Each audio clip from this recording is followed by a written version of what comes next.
Plug Eldorado, o mundo da informática, com Tarcísio de Carvalho e Pierluigi Piazzi.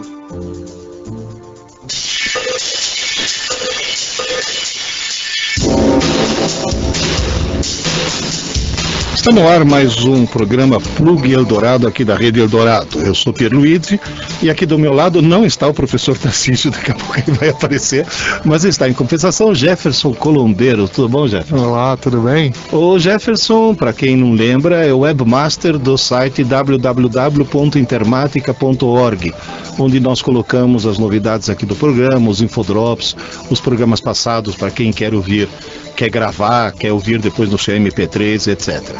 Esse programa, o Plug Eldorado, que é o número de 276, se destina a tirar dúvidas de informática, basicamente dúvidas de computação, e repassar para os ouvintes dicas muito interessantes que os ouvintes encontraram na internet.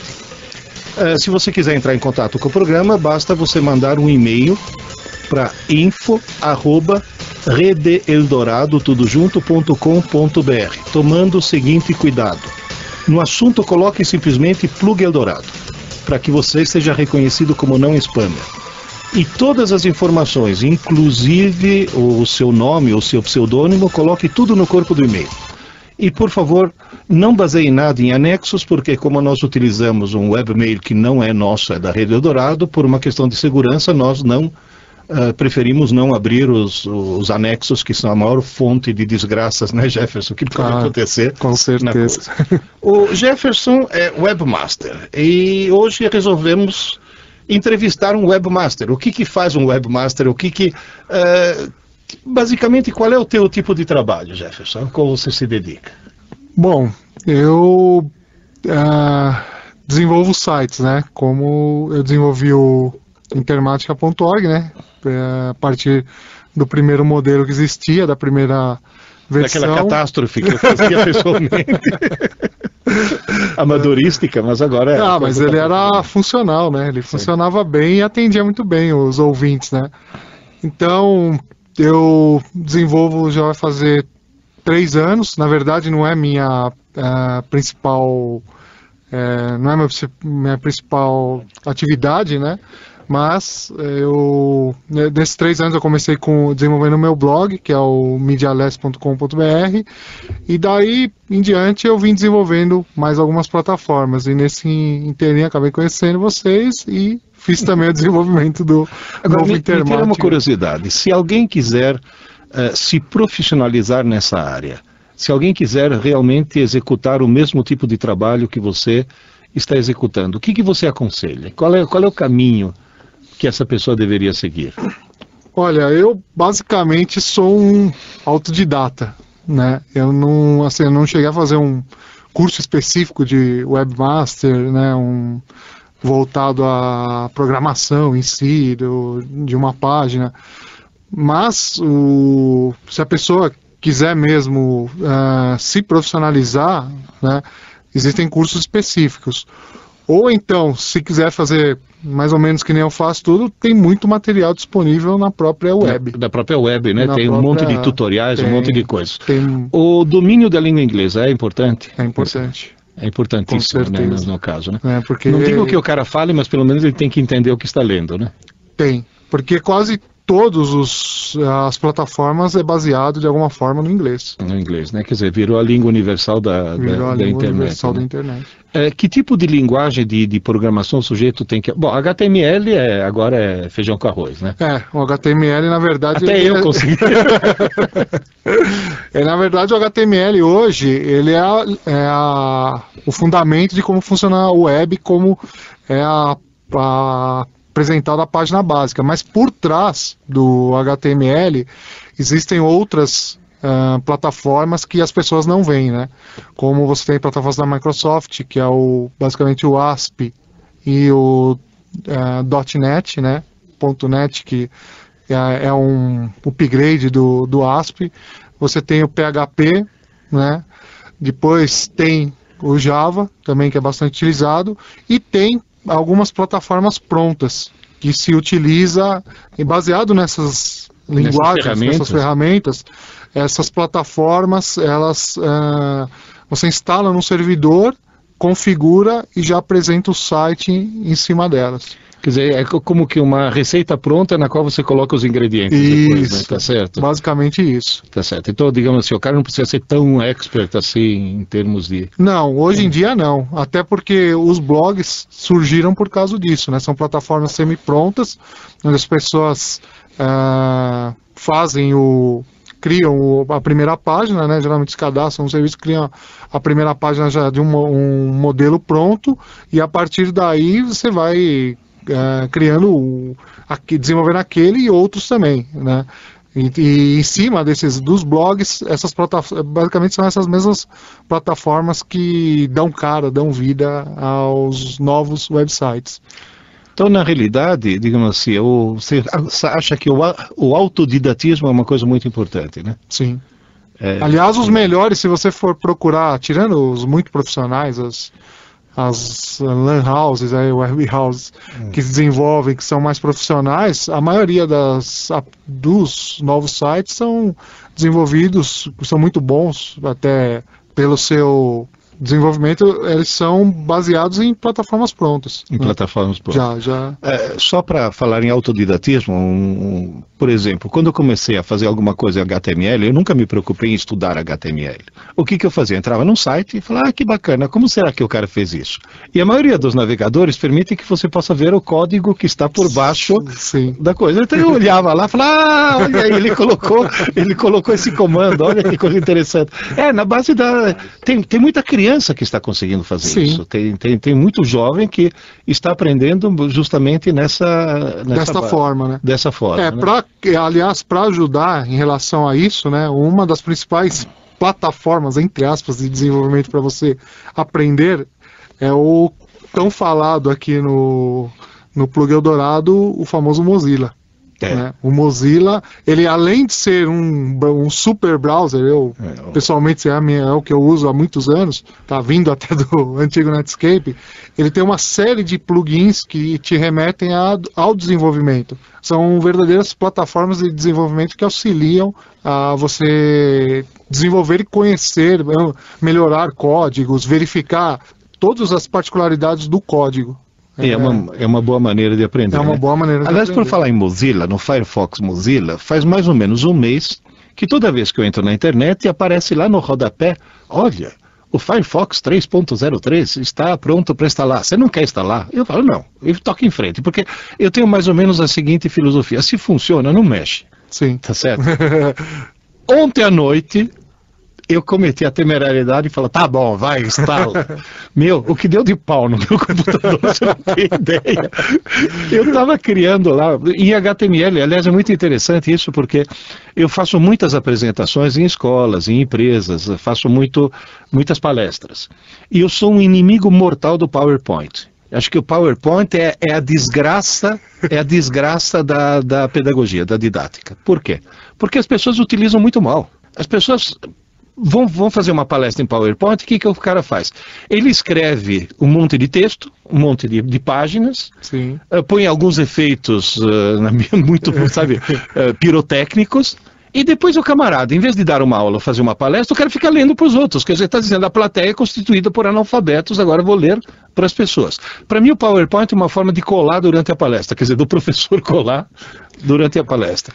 O PowerPoint, na verdade, ele deveria servir como tópicos, né? Como uma linha de raciocínio para você apresentar, né? Apesar de que muitas vezes é apresentado o texto integral, né? Pois é, e na realidade o que eu faço? Eu crio todas as minhas apresentações, em primeiro lugar coloco pouquíssimo texto, coloco mais figuras. Porque não interessa, o que eu falo que importa, né? Então eu coloco só aquelas frases muito importantes para serem gravadas, mas coloco muitas figuras.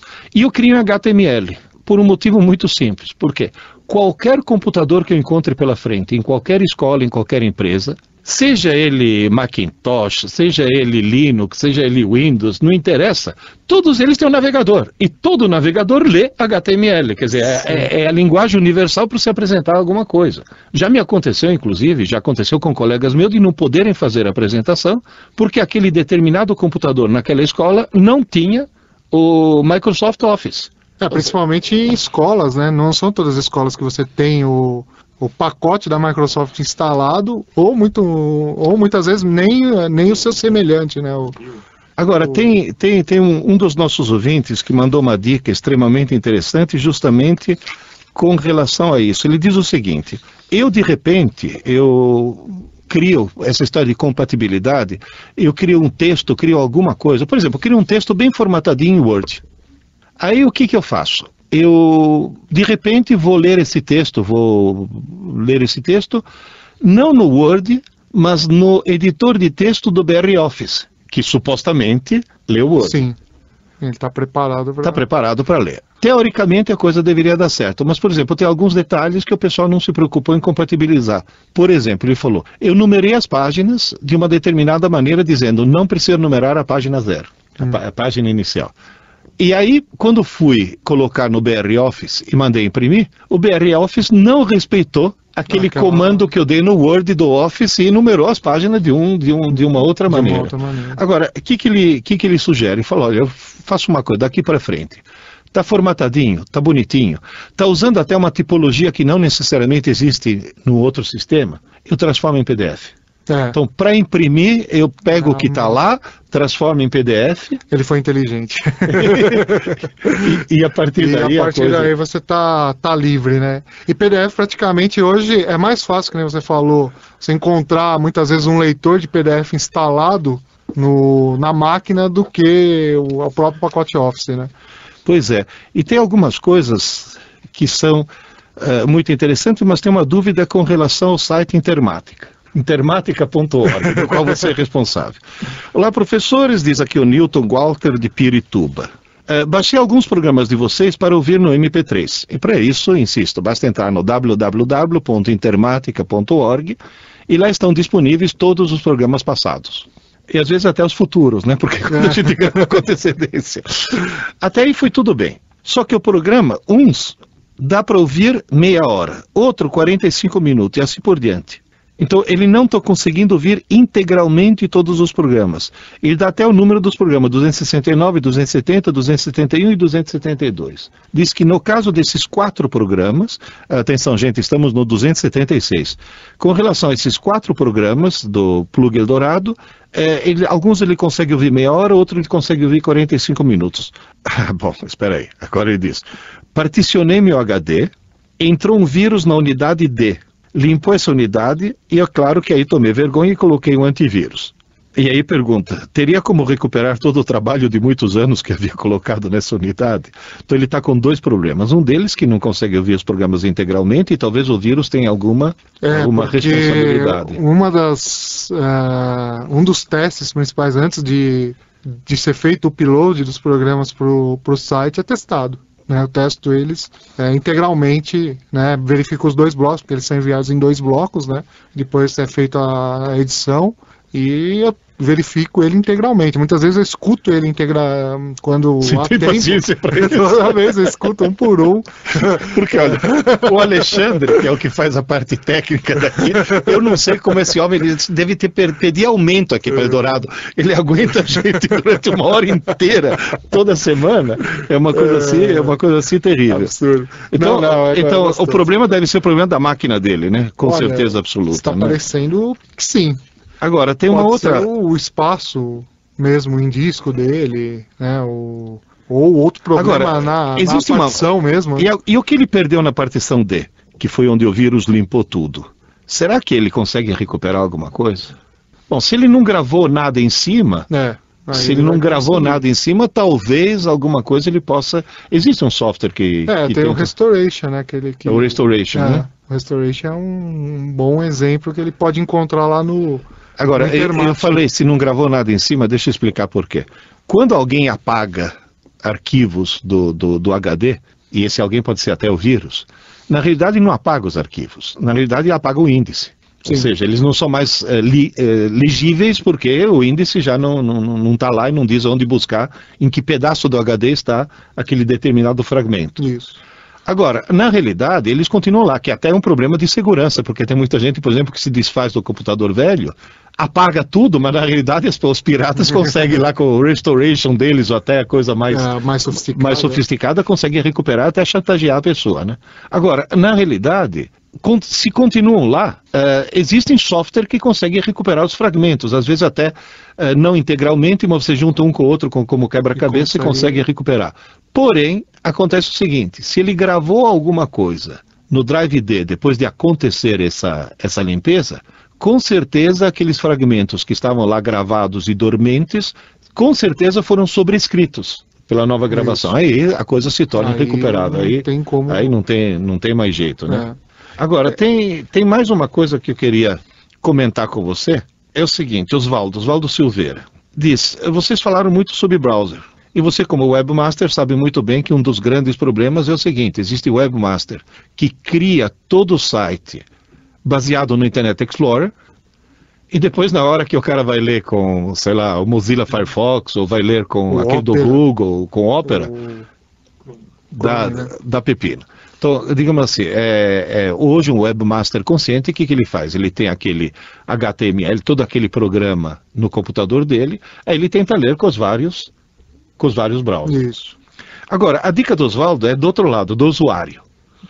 Ele diz, qual é o melhor browser para o seu computador? Porque cada computador tem características diferentes. Então ele diz o seguinte, vocês falaram muito no último programa sobre browser, como Internet Explorer, Mozilla, etc. Existe um site chamado Peacekeeper, que promove uma série de testes no seu computador.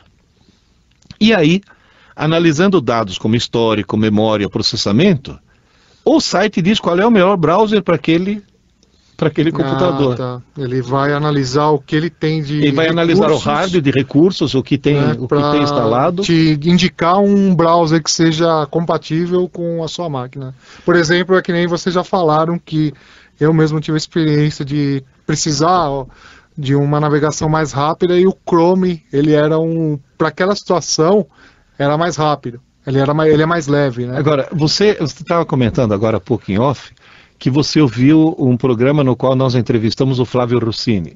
Isso. E o Flávio Rossini detectou uma coisa que eu não tinha percebido no Google Chrome. Não tem o parar. Não tem o parar, é verdade. Não tem o parar, você vê. Você precisa parar, não tem jeito. Não tem jeito. Não tem jeito. Agora, o endereço desse serviço, desse Peacekeeper, seria o seguinte, eu vou ler sem pronúncia. Service, né? Service, mas service, com C final, CE final, ponto. Futuremark, sendo que esse mark termina com K.com. Então é servicefuturemark.com. Barra. Aí, Peacekeeper. Esse Peacekeeper é P-A-C-K-E-E-P-E-R. É mantenedor da paz, né? Pacificador, né? Pacificador. Barra, de novo, index.action. Esse action é A-C-T-I-O-N. Então vou repetindo tudo, sem pronúncia, é service.futuremark, com K no fim.com, barra Peacekeeper, sendo que esse Keeper é com K, barra index, com X final, ponto action, A-C-T-I-O-N. E aí, com isso, o camarada faz análise e ele se encarrega de dizer qual é o melhor. Qual que você acha que é o melhor navegador? Vai, tua opinião pessoal. Olha, devido a ser basicamente o núcleo dos browsers, tá? Porque mesmo o Internet Explorer se baseou nele, tá? Não vou dizer que é o melhor, tá? Mas é basicamente da onde surgiu, né, depois do Mosaic, que foi o primeiro browser em si. Quer dizer, antigamente era só, a internet era só texto, basicamente. Era só texto e a possibilidade de mandar arquivos para as pessoas, né? O pré-browser era chamado de Gopher, né? Que era um protocolo pré-browser. Depois, Tim Berners-Lee criou HTML, né? Na versão Mosaic, que foi lá desenvolvido, e depois... Mosaic foi o primeiro que, digamos, usou recursos gráficos, né? Ele que, na verdade, utilizou os recursos gráficos. Depois veio o Mark Anderson, montou um modelo de negócios em cima da ideia do Tim Berners-Lee e criou o Netscape. Né? Netscape foi até um certo ponto, Microsoft diluiu ele, e depois disso surge o projeto Mozilla. Então você vê que o núcleo basicamente vivo que ainda existe desde o Tim Berners-Lee é Mozilla. É Mozilla, né? É Mozilla. Tá certo, quer dizer, está sendo aproveitado. Está sendo agora aproveitado o código base. Na verdade, ele foi reconstruído, né? Ele Sim. já não é o mesmo, mas assim. A ideia básica, a arquitetura básica ainda é do Mozilla. E o Mozilla, pelo fato de ser um código aberto significa, explicando rapidamente para as pessoas, você escreve um programa qualquer, aí você compila esse programa. Na hora que você compila, esse programa vira linguagem de máquina, aquela coisa absolutamente incompreensível que é uma sopa de bytes. Isso. Por um processo de engenharia reversa, muitas vezes se consegue pegar esse código em código de máquina e tentar reconstruir qual foi a linguagem que foi utilizada para criar. Mas é um trabalho assim, quando o programa é muito grande, é um trabalho assim insano, quer dizer, é uma coisa insana. Agora, existem, dentro da comunidade do open source na internet, existe a possibilidade de alguém compila, mas deixa o código-fonte aberto, ou seja, as pessoas têm a possibilidade de ver o que está acontecendo. É isso que permite com que tanta gente possa fazer plugins para o Mozilla Firefox, por exemplo. É isso mesmo. Porque ele tem as suas conexões abertas, né? Que são, o código é aberto. A pessoa sabe o que está se passando, vê onde pode entrar, onde pode pendurar alguma coisa e poder aí fazer ele cria um módulo e conecta no Mozilla. Agora, quando alguém inventa um plugin, ele deve passar por uma verificação, né, do pessoal da organização lá do Sim, Mozilla, o Mozilla, né? Por exemplo, é bastante organizado nesse ponto, né? Depende muito da comunidade. Tem comunidade que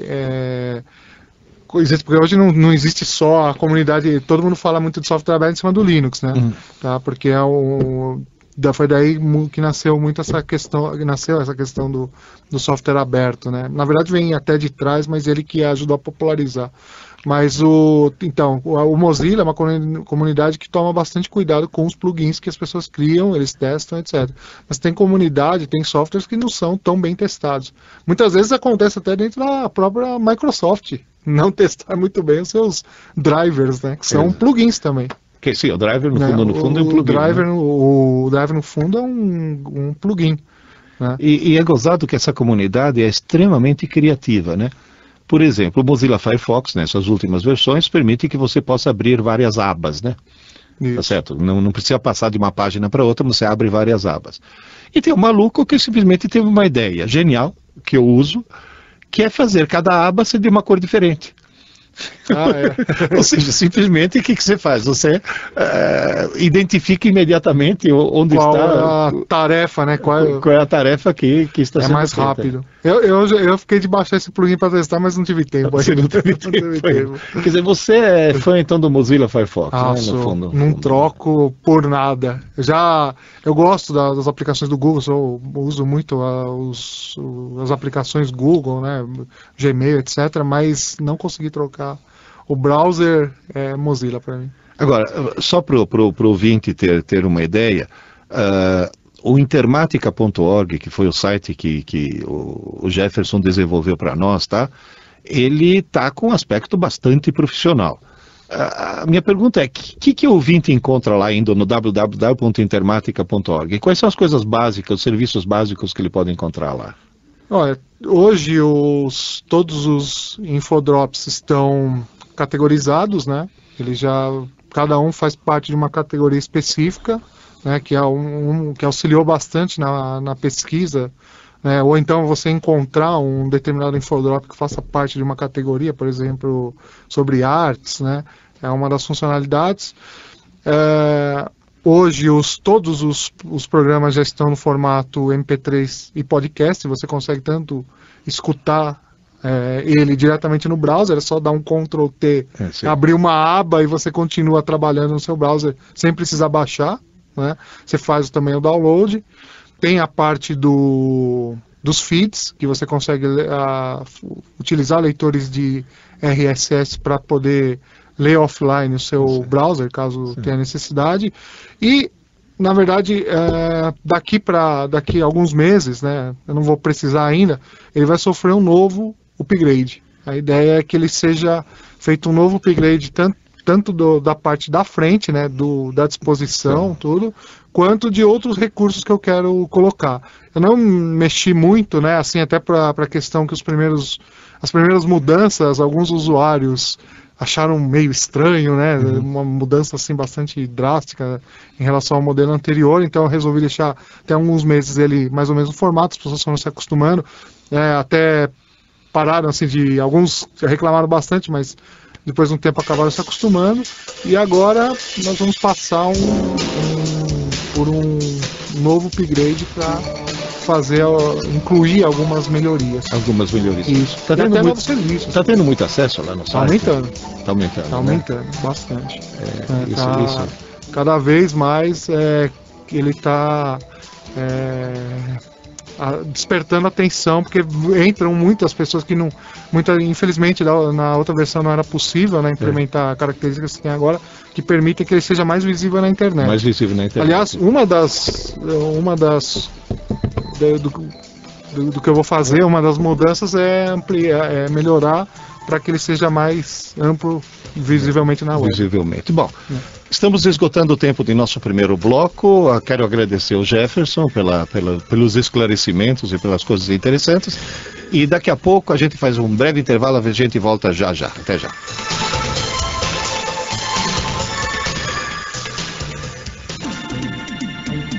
Você ouve Plug Eldorado, o mundo da informática, com Tarcísio de Carvalho e Pierluigi Piazzi. Agora na Eldorado, Infodrops com Tarcísio de Carvalho e Pierluigi Piazzi. Os ouvintes Pedro e Ricardo, do programa Plug Eldorado, nos mandaram uma dica bastante interessante. Trata-se de uma página que, ao ser acessada, nos mostra diversas informações úteis sobre a nossa conexão com a internet. Ela nos revela, por exemplo, o IP, que é uma espécie de número de identidade que o nosso computador assume quando conectado à internet. Nos mostra também o nome do provedor de acesso e a velocidade de conexão. Essa última aparece num gráfico comparativo com as conexões de escada, IDSN, DSL e T1. Um excelente recurso para você verificar se a sua conexão está lenta. Para acessar a página que permite visualizar todos esses recursos, entre em www.intermatica.org e procure pelo Infodrop de número 973. Tarcísio de Carvalho para o Infodrops da rede Eldorado. Infodrops na Eldorado. Quais os softwares aconselhados pelo próprio Google? Há vários e as escolhas são quase iguais às que estamos aconselhando os nossos ouvintes há muito tempo. Um link direto para a página contendo essas listagens pode ser encontrado em www.intermatica.org, procurando a Infodrop número 399. E quando estiver visitando esse site, aproveite também para abrir uma conta no Google. Agora não é mais necessário um convite. E realmente, pela qualidade dos serviços oferecidos, vale a pena. Pierluigi Piazzi e Tarcísio de Carvalho para Infodrops da Rádio Eldorado. Infodrops com Tarcísio de Carvalho e Pierluigi Piazzi. De volta com Plug Eldorado, o mundo da informática, com Tarcísio de Carvalho e Pierluigi Piazzi.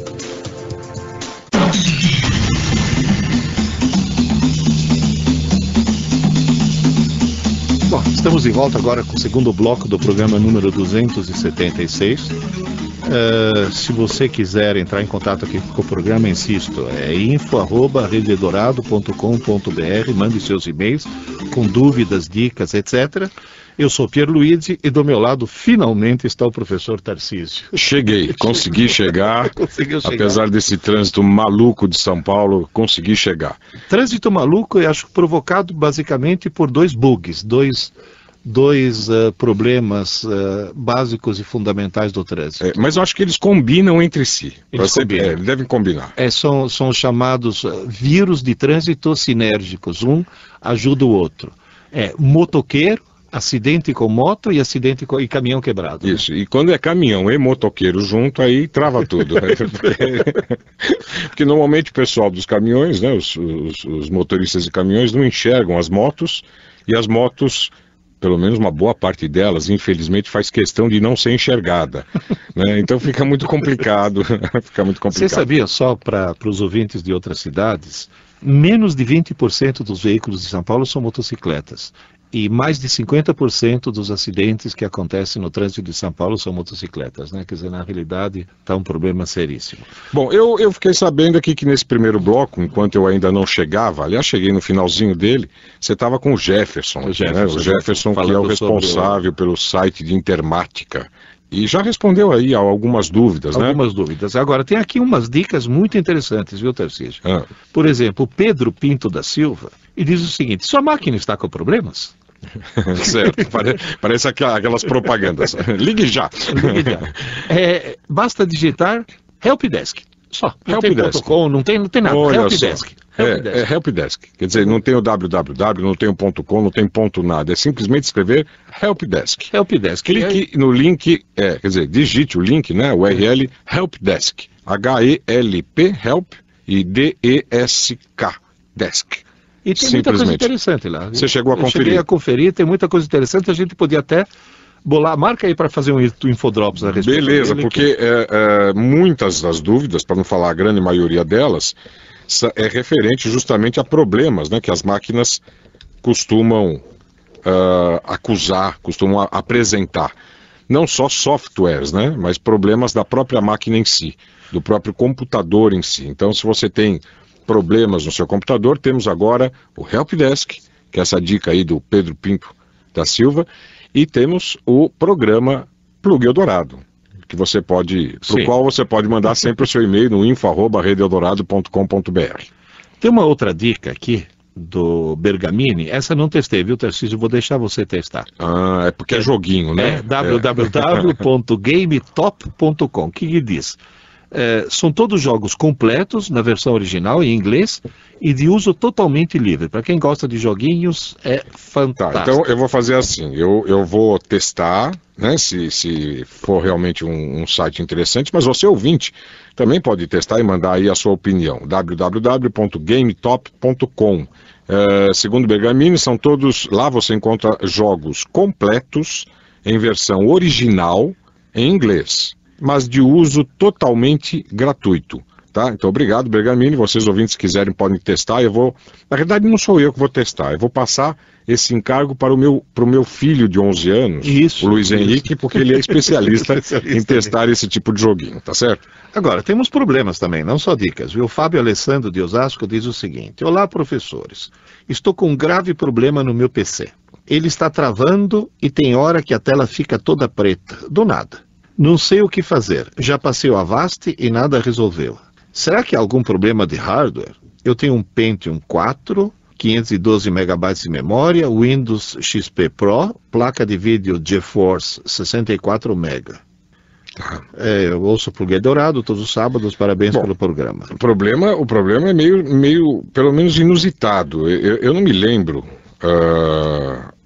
que computadores que estejam travando de repente fiquem sem aviso prévio, sem dar aquela famosa tela azul antes, né, pelo Ed, já dá direto a tela preta, ou seja, ele desliga, pelo que eu estou entendendo, pelo que eu estou percebendo. Eu estava comentando agora há pouco no outro bloco com o Jefferson, depois de um mês de insistência do Mozilla Firefox dizendo, olha, tem o 3.03 para instalar, você quer instalar a nova versão? E eu falava, não enche. Continua contigo. Ontem à noite eu fiz a temerariedade de falar, tá bom, vai, instala. Aí instalei, tudo bem, tranquilo. Voltou, teve que reiniciar o computador, tá? Tranquilo. Você continua acessando bancos? Aí, não, isso eu não testei ainda. É bom testar, porque às vezes o banco não está, vamos dizer assim, sincronizado com as novas versões do browser e aqueles programinhas que implementam segurança obrigatórios, né? Sim. Hoje em dia, para você poder acessar um site de bancos, às vezes eles ficam defasados em relação às novas versões dos browsers. Então precisaria dar uma checada nisso também. Agora, para mim aconteceu uma coisa estranhíssima.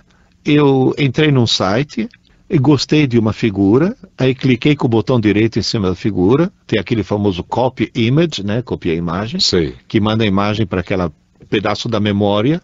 Como chama aquilo lá? O clipboard. Clipboard. Aí entrei no site gráfico e na hora que disse agora copia, tela preta.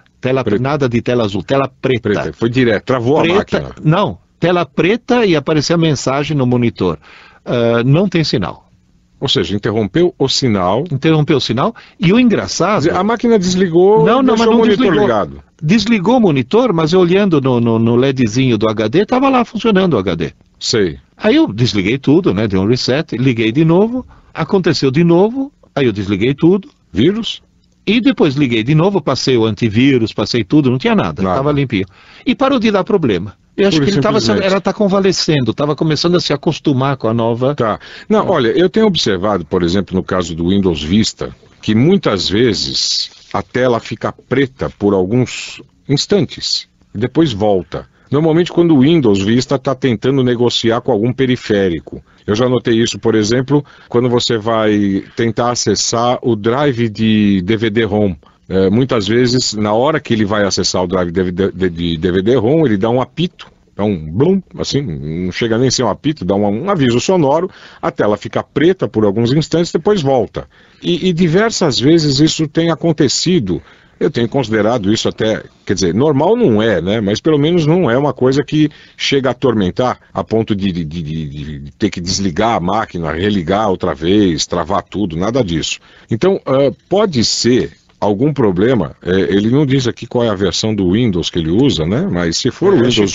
não, Windows XP Pro. XP Pro. Tá, não é o caso. No Windows XP eu não me lembro disso acontecer. Isso eu tenho observado mais frequentemente. Agora, no Windows Vista. Isso que eu relatei foi que o meu Windows XP. Né? O seu Windows é XP também. Exatamente. Pois é. Então, essa história de tela preta, né, aparecer diretamente a tela preta e a máquina travar, me parece ser alguma coisa referente à placa de vídeo. Placa de vídeo, né? Porque você disse que observou que o HD continuou funcionando. Continuou funcionando. O computador estava ligado. Estava ligado. E o monitor dizendo... Aparentemente com atividade. Essa é uma coisa, viu, Fábio, que você deve observar no seu caso aí, quando aparecer novamente uma tela preta. Antes de desligar pura e simplesmente o computador, resetar o computador, dá uma observada se você consegue perceber alguma atividade na CPU. Né, no gabinete do computador propriamente dito. Verifique por ali se a luzinha do indicador de atividade do disco rígido, né, do HD, continua piscando, ou se você mexe o mouse, por exemplo, clica em algum lugar, esse clicar, apesar de você não estar sabendo em que lugar isso está acontecendo, né, porque a tela está preta, se às vezes aparece, por exemplo, alguma correspondência de luzinha de HD clicando ou acendendo ali no HD, porque se isso estiver acontecendo, o mais provável é que seja algum defeito na sua placa de vídeo, né? Você disse que tem uma placa de vídeo GeForce de 64 megabytes. Essa placa é uma placa off-board, né? Quer dizer, uma placa que você instalou além da placa-mãe, né? Ela não está incorporada à placa-mãe e ela pode tranquilamente estar acusando algum tipo de defeito que está causando essa tela preta aí, tá? Então observe isso. Talvez seja a placa de vídeo. Talvez não, né? Talvez seja uma coisa conforme o que aconteceu aqui com o Pierluigi, que aquelas coisas foi uma coisa, né, que de repente depois tudo volta ao normal. Mas no teu caso, o mais provável é que seja problema de hardware, e o hardware, no caso, seja a placa de vídeo acusando algum defeito. Tarcísio, a Rosemeire Carvalho tem uma dúvida assim muito interessante disso. Como faço para ativar o meu gerenciador de tarefas no meu computador, abrindo um parênteses? Às vezes, quando trava algum programa, trava alguma coisa, quando você aperta no XP, no Windows XP, etc., Ctrl, Alt, Del, antigamente o computador no Windows 98 resetava. Agora não, Ctrl, Alt, Del, aparece uma tela especial, um bloquinho, chamado gerenciador de tarefa, que diz quais são as tarefas que estão sendo executadas, e se alguma delas não está respondendo, você clica nela e embaixo põe finalizar agora, porque aí você elimina ela da memória. Agora diz o seguinte, toda vez que um programa trava, eu tenho que reiniciar o PC, porque o Ctrl, Alt e Del não funciona. Aparece a seguinte mensagem, o gerenciador de tarefas foi desativado pelo administrador. Certo. Gostaria de uma sugestão. Bom, Rosemeire, se você é a única pessoa que usa esse computador, você é o administrador. Começa daí. Começa daí. Eu nunca pensei em desativar o gerenciador de tarefas e, portanto, nem saberia dizer como reativá-lo. Eu me lembro certa vez, e foi, se não me engano, também com o Windows XP, que o Ctrl Alt Del parou de funcionar num computador que eu estava mexendo. Era no trabalho lá. No meu trabalho, de repente, um dos computadores ali parou de funcionar o Ctrl Alt Del. Aí eu dei a sugestão de que reinstalassem o Windows. Né? Podia ser alguma coisa referente a arquivo corrompido, coisa assim, e a reinstalação do Windows faria esse arquivo eventualmente corrompido ser corrigido, né? Ser substituído por uma versão sã, vamos dizer assim. E a reinstalação do Windows normalmente não afeta os programas e os arquivos que você já tem gravados ali no computador. Inclusive também não afeta as configurações que você definiu. Se você, por exemplo, reinstalar o Windows e a coisa voltar ao normal, bom, eu diria então aí que o problema está resolvido. Havia realmente algum arquivo corrompido que estava impedindo que o gerenciador de tarefas funcionasse. Agora, se por outro lado você fizer a reinstalação do Windows, por cima desse que você tem aí, pega o CD do Windows e manda reinstalar, manda reparar. O Windows XP, ele tem no seu CD original, na hora que você insere o CD, dá o boot a partir do CD, ele tem, além da instalação, a opção de reparação. Então manda reparar, manda reparar o Windows XP usando o CD de instalação.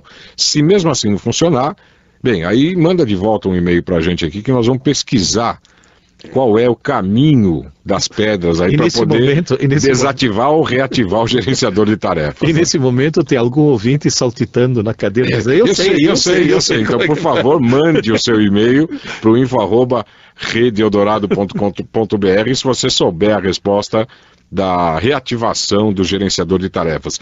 Tradução, o Ctrl Alt Del parou de funcionar e a Rosemary quer que ele volte a funcionar no computador dela. Tá bom? Pierluigi, eu estou aqui com uma dúvida, na realidade não é bem uma dúvida, acho que uns parabéns, né, que foram enviados aqui pelo Manuel Paulo. Diz que sempre ouve o programa da gente, por meio do site Intermática, né, lá no www.intermatica.org. Aí ele baixa o MP3, né, que é o arquivo de áudio que está lá disponível, e ele está comentando alguma coisa a respeito do programa 272, né? Esse, de agora é o 276, né? 276. Esse presente é o 276, portanto um programa que foi ao ar mês passado, 4 programas atrás, o 272. Diz ele que foi um programa maravilhoso, que contou com a participação do professor Thales, né? O professor Thales Trigo, que é diretor lá da escola de fotografia Full Frame. E diz ele, o Manuel, que é fã de fotografia, e foi de extrema importância todo o conteúdo, as informações que ele passou no programa. Isso trouxe uma sugestão que reporta a vocês agora. Por que não levar especialistas em áreas específicas para tirar dúvidas de muita gente como eu, mesmo sendo considerado um heavy user, um usuário pesado aí de informática? Informação demais nunca é ruim, não é verdade? Com certeza. Está registrada. Olha, a sugestão. Não só está registrada, como está sendo aceita. Fazendo, né? Quer dizer, nós já estamos aborrecendo o Thales constantemente com dúvidas para obter as respostas, e na realidade está sendo muito, muito útil. Por quê? Porque uma das grandes coisas do mundo digital, uma das grandes revoluções do mundo digital, foi justamente a revolução de acabar com o filme e começar com a foto digital. Na realidade, essa revolução foi prevista há 3, 4 anos atrás, pelo Maurício Arditi, lá da Gradiente, vice-presidente, né? Lá da Gradiente, que ele chegou para mim e falou: olha, Pierre, acabou o filme. Acabou o filme, agora é tudo digital, foto digital, e os progressos vão ser a passos de gigante. E realmente foi o que aconteceu. O Thales, que é um fotógrafo profissional, inclusive, foi até diretor do curso de fotografia do Senac, do curso superior de fotografia. Foi o criador do curso de fotografia do Senac. O Thales migrou de forma muito inteligente para a foto digital, criou essa escola Full Frame, que é considerada referência aqui em São Paulo, e nós alugamos o Thales. Agora vamos começar a mandar as dúvidas para ele. Inclusive, por falar em Thales, a Lourdes nos mandou uma dúvida, que ela disse que comprou uma câmera digital, e ela disse que na câmera digital dela, além do formato JPG, né, que é o formato comum, esse mais comum que a gente encontra de imagens na internet e tal, ela disse que tem outros formatos E um desses formatos, que aliás ocupa muito espaço, é o formato RAW, é o formato RAW. Cru. Cru, que se refere à palavra cru em inglês, né? Quer dizer, ele não foi tratado, ele não é tratado. E ela queria saber que formato é esse, como é que ela pode abrir uma imagem no formato RAW, né? RAW. Bom, isso vem justamente a calhar, porque nesse programa 272 a gente andou batendo papo com o Thales, e um dos detalhes que ele comentou, o papo todo que ele teve com a gente aqui, foi exatamente sobre o formato RAW, RAW, que é esse formato cru. É o formato não tratado da fotografia. Só lembrando rapidamente, quando a gente fala em megapixel, o sensor da máquina fotográfica tem uma matriz de pontos, em cima de cada ponto incide a luz, e ele registra, nesse ponto, registra a intensidade luminosa, quer dizer, a intensidade da luz que bate naquele ponto. Exato. Agora, na realidade, o que acontece é o seguinte, esses pontos todos que aparecem no sensor, cada um deles está encarregado de uma das 3 cores básicas. Então tem o ponto especialista em R, o ponto especialista em G e o ponto especialista em B, o RGB, Red, Green e Blue. Como na retina humana, nos cones nós temos os cones R e G, B, por isso que essas são as 3 cores fundamentais, em função da fisiologia do olho do ser humano.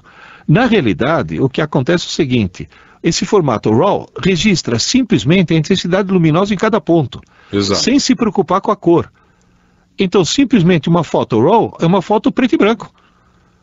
Uma foto preto e branco. Agora, depois existe um software dentro da máquina que faz o quê? Fala, a luminosidade nesse pixel era tanto e esse é um pixel R. Então ele gera um vermelho com aquela intensidade. Exatamente. Esse é um pixel G e assim por diante. Essa é a parte técnica do RAW. Agora a parte prática primeiro, os arquivos no formato RAW, eles ocupam realmente muito espaço, viu, Lourdes? Então não se assuste. Dependendo do cartão de memória que você tem aí, você vai, no formato RAW, conseguir capturar pouquíssimas fotografias, né, nesse formato, que é um formato cru, sem ser tratado, sem compactação nenhuma. Mas, por outro lado, qual é a vantagem do formato RAW? Principalmente para profissionais da área de fotografia, é o formato mais fácil de ser tratado, porque ele ainda não foi mexido. É o formato que captura, praticamente, aquilo que o sensor da câmera fotográfica capturou. Ou seja, quando você trata com software, você corre o risco de perder informações. Exatamente. Porque, por exemplo, transforma em JPG. JPG é um formato compactado. Então, na hora que você compacta, com certeza você está perdendo alguma coisa. A foto ainda continua sendo reproduzível, você pode basicamente colocar numa tela de um computador, tá? Mas você está perdendo informações. E o formato RAW tem mais uma vantagem, né, Tarcísio? Que é aquela vantagem legal, né? Que o Thales estava comentando, né? O formato RAW, ele não é editável, quer dizer, ele pode ser modificado, mas qualquer modificação, qualquer edição que você faça no formato RAW pode ser facilmente detectada. Em outras palavras, essas montagens fotográficas, essas coisas falsas, né, que a gente tanto vê por aí, na internet também, a respeito do mundo da fotografia e agora também no mundo dos vídeos, no caso do formato RAW, são impossíveis de serem feitas, né? Você lembra aquele filmezinho de um avião posando com uma asa só, aquelas coisas só? Então. Tudo isso são truques fotográficos que no formato RAW é impossível. Então, do ponto de vista legal, você pode até modificar uma foto no formato RAW, mas você, ao modificá-la, consegue, um especialista qualquer, um especialista em fotografia consegue depois provar a fraude, provar que houve a edição. Tanto é que eu me lembro que nesse programa 272, o Thales, ele simplesmente falou, agora eu vou dar uma dica para a Polícia Federal, aliás, para todas as polícias. As máquinas fotográficas que são usadas para depois servir como prova judicial, elas devem fotografar no formato RAW, porque realmente é o único formato que tem, digamos assim, a garantia pericial de que aquilo não foi fraudado. Poderia ser usado como prova legal. Agora, quem quiser mais dicas a respeito de fotografia, qual é o site Quem tiver, primeiro, interessado em fazer um curso de fotografia com certificação, né, um curso decente realmente de fotografia, desses que permitirá depois você trabalhar como profissional na área, inclusive, tá? Você pode procurar a Full Frame. A Full Frame, o jeito acho que mais fácil de encontrá-la é na internet, www.fullframe.com.br. E Exato. full frame, sem nenhuma pronúncia, seria full com 2 L's, emendado com a palavra frame. Exatamente. Full frame. Então você vai lá no site, procura ver o que é disponível, ver o que te interessa especificamente, que se você ama aí o mundo da fotografia, você não vai se arrepender. Agora, eu tenho uma dica aqui muito interessante, Tarcísio, do Valmir França da Silva, que a gente está falando em fotografia, imagem, processamento de imagem, mas uma boa porcentagem dos nossos ouvintes são cegos. Certo. E o Valmir, ele tem uma dica aqui muito interessante, que é o famoso NVDA. Non-Visual Desktop Access, que é um leitor de tela muito eficiente e ágil, open source e licença gratuita. Ele diz, eu sou programador, trabalho com ele no meu dia a dia e ele supre todas as minhas necessidades de trabalho e lazer. Então, atenção, dica para todos os nossos ouvintes deficientes visuais, NVDA. Somente tem a desvantagem de não ler tudo no navegador Internet Explorer, pois ele está sendo desenvolvido mais voltado para o Mozilla Firefox. Então, mais um motivo para usar a sugestão do Jefferson, que estava aqui no primeiro bloco, dizendo, eu sou webmaster e eu adoro Mozilla Firefox, tá certo? NVDA. Diz que o Firefox ele é excelente para navegar na internet. Então, para fazer o download, o endereço é nvda-project.org. Então, de novo aí, ó. NVDA, N de navio, V de Vitor, D de Delta, A de Alfa, tracinho, né, o hífen normal depois, project, esse project seria a palavra projeto, só que no final, No lugar de to, no lugar do to, você escreve CT, então fica project, né, com T mudo no final, mas antecedido pela letra C. .org, e aí depois que você entrar na página, né, que tem esse endereço, basta clicar no link download para baixar aí o NVDA, o Non-Visual Desktop Access.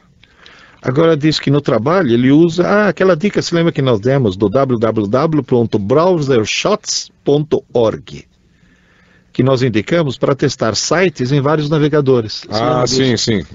Nós chegamos acho que até chegamos a fazer um infodrop a respeito, né? Sim.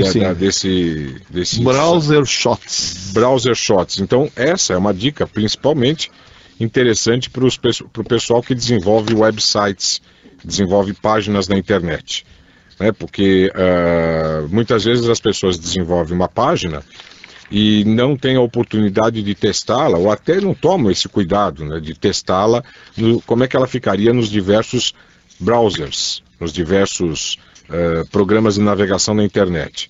Então, a partir dessa dica, desse site, você consegue fazer ou simular esse teste, pelo menos, sem ter efetivamente o browser instalado na sua máquina. E no próximo programa, porque infelizmente o tempo já está chegando ao fim, o Jack Jones, que também é deficiente visual e adora música, ele está dando uma dica muito interessante sobre MusiBraille, ou seja, partituras em braille. Olha só. É um site gratuito, tá? Que é aquele do Intervox, aquele site, onde o sujeito consegue partituras em braille, consegue até imprimir em braille essas Por partituras. falar em partituras em braille, eu vou deixar aqui em aberto uma dúvida minha, que eu ando procurando e não achei até agora. Assim como existem softwares de reconhecimento de voz, tipo aquele Via Voice que você dita e o computador digita para você o que você está ditando, eu gostaria de saber se existe algum software que transforma um arquivo de áudio, tipo MP3, em arquivo de texto. Entendi. Por reconhecimento de voz. Por reconhecimento, vamos ver. Se alguém conhecer, por favor, mande aqui essa dica. Por hoje é só, gente. Obrigado aí por essa última 1 hora aí que vocês ficaram plugados no programa. A gente agradece aí a todos vocês e até logo a todos. Até o próximo. Até logo, Pierluigi. Até logo, Tarcísio. Até logo, Alexandre. Até semana que vem.